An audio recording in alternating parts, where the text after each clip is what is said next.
दिल्ली में G20 सरबराही इजलास के आगाज पर वज़ीर-ए-आज़म नरेंद्र मोदी ने सबसे पहले मराकश में ज़लज़ले के वाक़े पर गम का इजहार किया और मदद की यकीन दहानी कराई। वज़ीर-ए-आज़म ने G20 के मेज़बान के तौर पर तमाम ममालिक का खैर मकदम किया। उन्होंने कहा कि आज हम जिस जगह जमा हुए हैं वहाँ से चंद किलोमीटर के फासले पर 2500 साल पुराना सुतून है। इस पर कदीमी ज़बान में लिखा है कि इंसानियत की फलाह व बहबूद को हमेशा यकीनी बनाया जाए।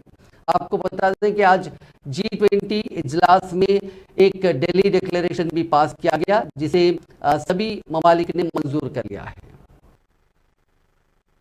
सबका साथ, सबका विकास, सबका विश्वास, सबका प्रयास का मंत्र हम सभी के लिए एक पथ प्रदर्शक बन सकता है।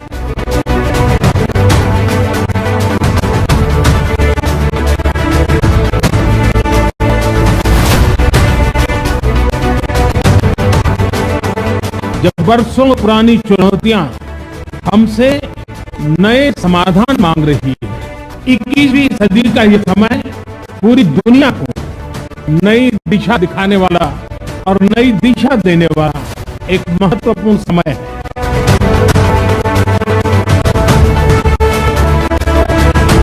सबका साथ की भावना से ही भारत ने प्रस्ताव रखा था कि अफ्रीकन यूनियन को G20 की स्थायी सदस्यता दी जाए।